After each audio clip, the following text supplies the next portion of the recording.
Hi guys, welcome to Peter and the Oven. I'm Peter and this is my oven.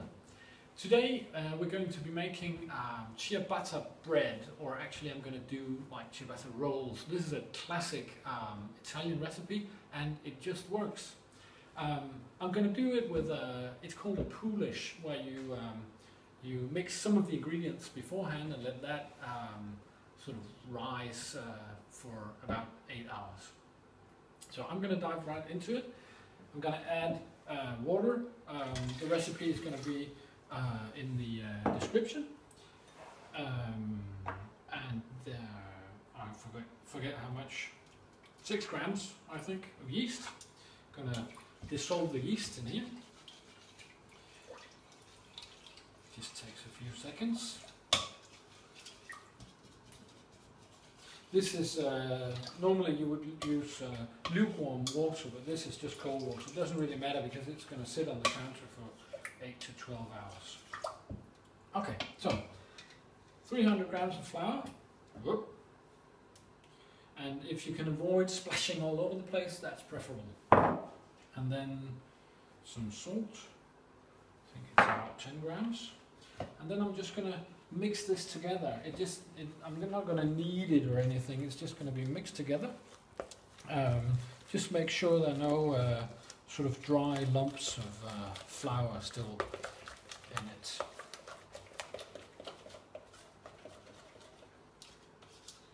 Like that. And then just going to cover it with some plastic wrap cling film, like this, and just let it rest for 8 to 12 hours on at room temperature. Like that. Okay, so this poulish has been on the counter, I think, for, I don't know, 10 hours maybe. Looks like this, sort of wobbly. I'm just going to put it in the mixing bowl, all of it, like that, and then I'm going to add 480 grams of flour. This is the type 00, or whatever it's called, Italian flour, but you actually get a very decent result just using ordinary all-purpose flour, but it gets a little bit better if you use a flour with a high protein. Water, 300 grams, and 12 grams of salt. I'm going to put it on in, and then just start out at a slow speed, for a couple of minutes. Okay, this has been going for about a couple of minutes, and the dry parts are sort of integrated with the water. So the trick for making this recipe succeed is that you have to make sure that it's been kneaded enough, and you know that it's enough when the dough sort of clings to the hook, and it sort of leaves the sides of the bowl. It can be very tempting to put in extra flour because it seems very moist.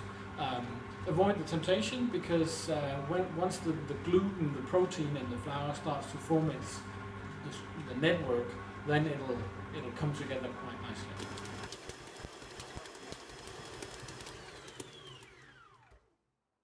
Okay, sometimes this takes a really long time apparently. Today this was 20 minutes before it came together, but it did come together, and as you can see, it just slapped on the edges of the bowl. Now it's sort of gooey, but it's got really great elasticity, and it stretches very nice. So this is our ciabatta dough after 2 hours, and as you can see, it's risen quite a bit. I'm gonna just pull this out, pour it out onto a floured table. Be careful not to squeeze it or anything. As little as possible, in order to maintain the air in it, like so, and some extra flour on top. And then you can just use a metal scraper and just hack it into whatever size you want. Today we're going to do rolls. This is a little bit tricky, but very doable. I'm just going to put it on a baking plate here with some paper on it.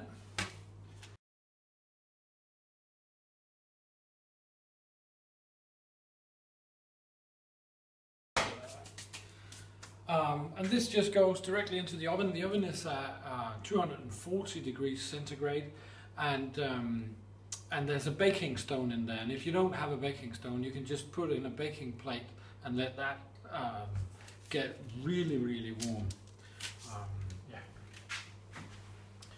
Just need something like this. I'm just going to pull the baking paper over onto the stone like this. Just close it, and this should be in here for about 18 to 20 minutes. I'm just going to slide it over here onto the grill.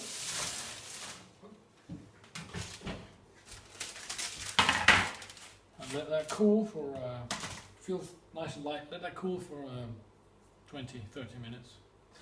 Okay, I'm just going to cut one of these open to see if the crumb is nice and airy, lots of bubbles in here, hopefully.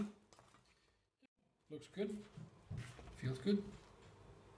So, enjoy!